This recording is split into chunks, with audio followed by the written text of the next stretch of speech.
Today we'll be going over how Riot Games snapped up a studio behind promising Minecraft-like sandbox-style game Hytale. League of Legends developer Riot Games has acquired Hypixel Studios, the team behind the promising Minecraft-like sandbox-style adventure Hytale.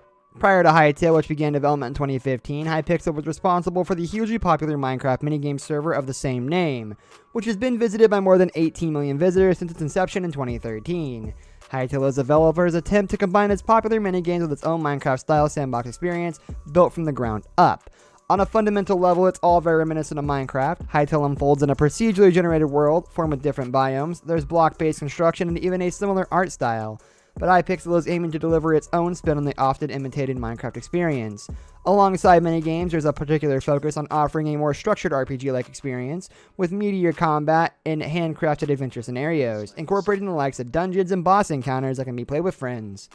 Crucially too, Hytale features extensive inbuilt options for creators, including server and modding support, modeling and animation tools, filmmaking features for machinima makers, even in-game scripting, which have the capacity to give it enormous longevity if all goes well.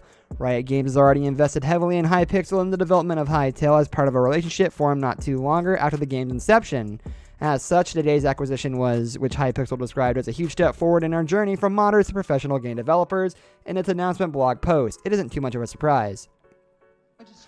We are immensely grateful for the enthusiasm and creativity of the growing Hytale community, and we're committed to delivering a game that lives up to your expectations, the developer wrote.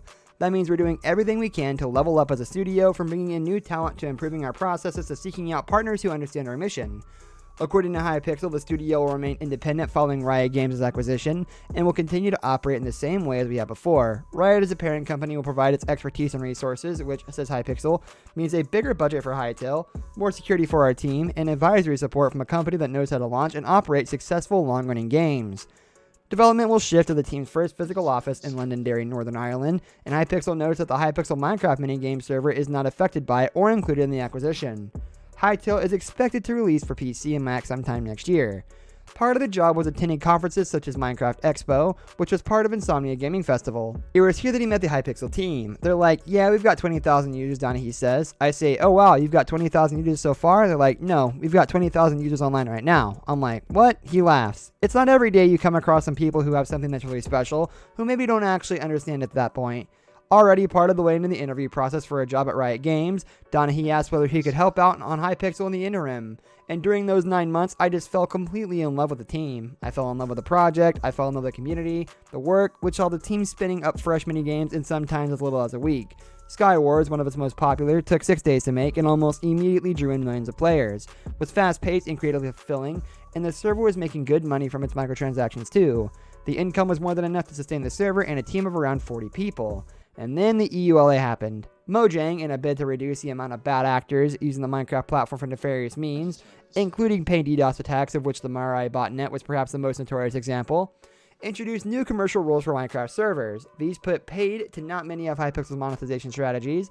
There was still monetization within the cosmetic scope of things, Donahue explains, but that inherently comes with a cost, right? I mean, it's not the coolest thing in the world to say, but it's easier to monetize something by changing a variable. And what we were doing was saying, hey, we'll give you double coins for life if you give us $10. In a post-EULA world, this was simply not going to fly. Donahue's job before he left for his new job at Riot was to prepare Hypixel and its play rewards for the new era.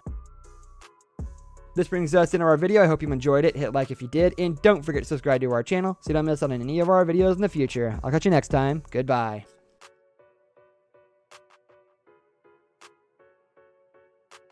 I just like the sound.